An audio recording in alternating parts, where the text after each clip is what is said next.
Hey y'all, welcome back to the channel. I'm Tanisha Davis. This is Fun and Budget. In this video, we're going to go over my last paycheck budget for the month of July. So this is going to be a combination. It's going to be a combination of the last paycheck budget, and it's going to be a combination of wrapping up the month of July, okay? Now, I've been getting a lot of questions about process and how-tos and things like that. So hopefully, if you watch what I do, perhaps you can apply this process to what you do in your very own budget.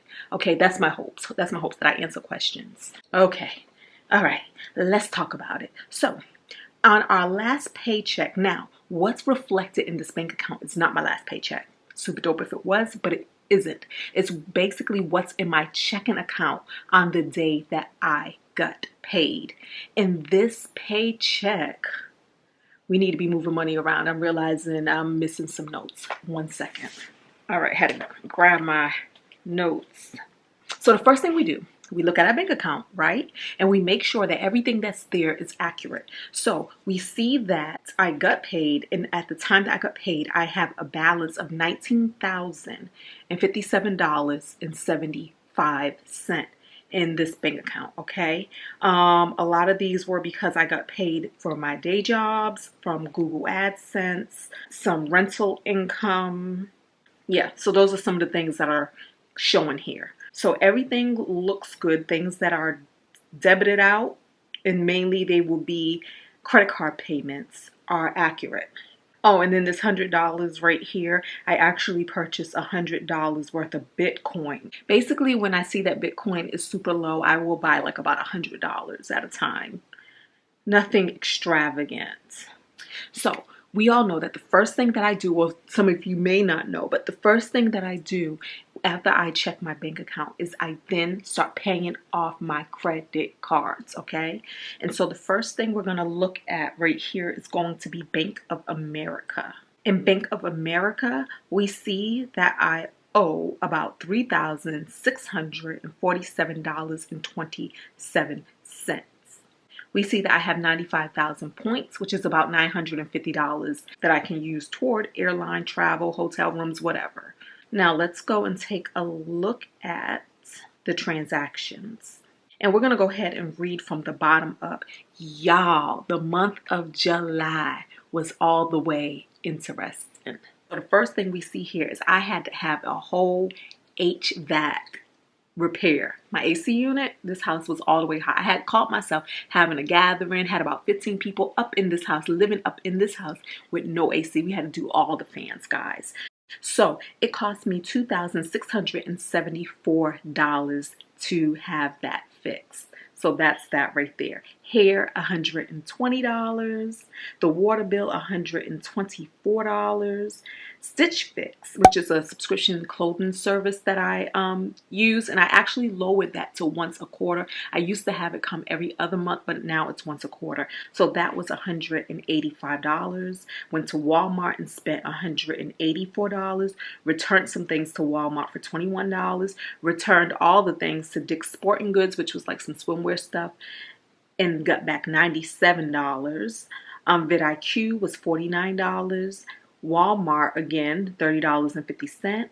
Oh, this one right here, this London one, I actually bought some soul caps, which were the swim caps that the Olympics banned. It's made and designed for people with bigger hair, you know, whether it's braids, whether it's dreads, just bushier hair that doesn't lay flat. So I bought 2 of those, and that came to for about $47, okay? Right here we see that I made a payment of $1,300. And then Amazon, I bought some sea moss gel for $33. And then some Four Sigmatic coffee came in at about $25. And I purchased some a food tour for 2 in Seattle for $138. And then my maid service came to $140.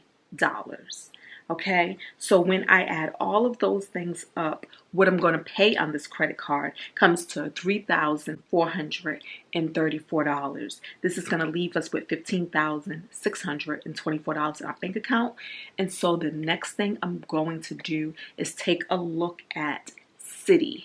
So at Citibank, we see that I currently owe a balance of $2,948, and I have about 66,000 points, which is about $660. I actually used some of my points here to buy my plane ticket to Seattle.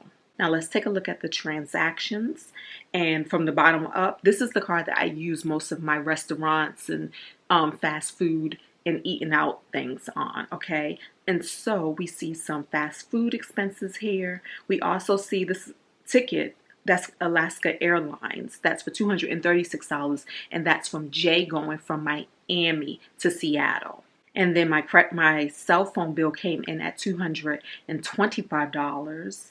We have some Google memberships that came through, $4.99.99, and again, more food.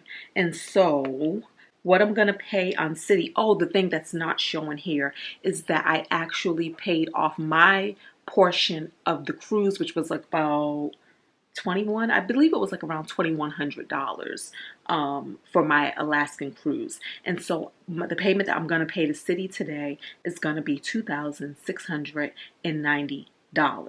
Once that is subtracted, this leaves us with $12,934. The next thing we're going to take a look at is American Express. So with American Express, I basically have $2 at Harris Teeter grocery store. My Easy Pass was $25. And then my security system for this house was $50, okay? So we're going to go ahead and pay this thing in full at about $77. So once I subtract the $77 from what we have in the bank account, we have $12,857. Now, this is the very end of the month. So what I need to do is make sure that I reconcile everything, because we paid off what was on the credit card, but everything that I paid for, purchased, bought, or whatever may not be reflected on these bills just yet. So what I'm going to do next is go through every dollar and make sure that I'm reconciling everything that I will be paying or have paid this month and it's just not showing up on a credit card, or that I'm paying with in cash that I still need to pay, okay? So these things include this. $550 for the lawn. I had some lawn work done, some yard work done, and so that's what that came up to. So when I subtract that, we got $12,307. Then I have about $548 in unpaid things that just haven't been reflected on the credit cards just yet. Things like that will be something like my internet fee for $85, right? And so once I subtract that, I have $11,759. I still have about $650 in gifts to give away. And so once I do that, we're going to have $11,109. And then $4,235 is going to be moved to various savings accounts, okay? And then that gives us $6,874. And then I had another $5,504 that needed to be moved to various savings accounts, and that came from the previous month's money that was still hanging around in my checking account. So then that's going to give us about $1,370. Now, according to every dollar, when I reconcile this, in my bank account, I'm at $1,370. But in every dollar, it says I should be at about $1,684. Now, what I realize is that's about a $314 difference. What I realize is I need to move $306 from my savings over to my checking, because Jay and we have a complicated financial relationship. No, it's not complicated. But basically, I have some money of his that he just has in my bank account for things like the plane ticket. So when things come up, I can just go ahead and pay for them and then reimburse myself from the money that he had already given me. But I moved the money that he gave me to my savings just so that it's there and so that I'm not necessarily spending it. But we itemize it and everything every time we do something like this. So that $236 is coming from him. The food tour is coming from him. So I need to move that money back to my check-ins. And so then when I do that, it gives me about an $8 difference that I'm off between what every dollar says and what my actual bank account says.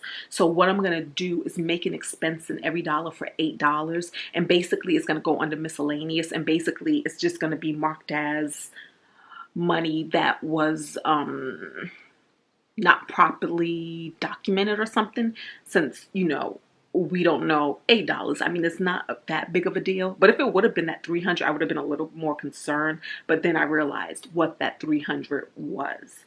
And so that's what that is. Now, if we look at my every dollar, I had made for the month of July, what hit my bank account was $17,342, which was more than I had expected to bring in for the month. What else is showing here that we did not talk about because it did not hit a credit card just yet? Ooh, y'all, the cars. I had to do registration renewals for the cars, and that came in at $249 for 2 cars. I also got a freaking ticket in DC for $100, and that is because I forgot to do my registration renewals, and my tag's been expired since March. See, what had happened was I paid my personal property taxes, and I thought that when I paid it, I swear it was a $25 fee, and I thought that that was the tag registrations that would come in through the mail. But it turns out I had to go to the DMV website and actually pay that separately, which was the $249. So yeah, we had the credit card fee of $495 for one of my credit cards this month. I had a property management fee that I paid this month, and we talked about the AC. So some things, y'all, some things don't happen. J&G visited for the month of July. I spent $170 there. And then also we had a cookout in the month of July, and I spent an additional $195 there. All right, let's say $2,761 went to savings.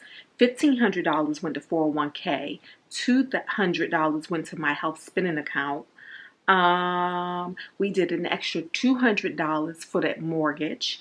We did $250 that went to the Maryland rental property. $775 was set aside for escrow, and then $100 for Bitcoin.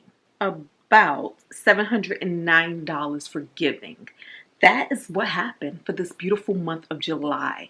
A lot of unexpected things, but what I'm most appreciative of is that they did not put me in a financial bind. They did not put me in a hardship. And I had the money in this paycheck, in this month, to cover everything that popped up, y'all. Let's see what's in store for August. Oh my goodness, August. That's all I got to say. Until the next video, y'all. Thank y'all for watching. Don't forget to thumbs up. Talk to me in the comments and subscribe if you're not a member of the Fun and Budget family. And if you have some specific questions about budgeting, please drop them in the comments and I will try to make a video about it. I'll talk to y'all in the next video. Peace.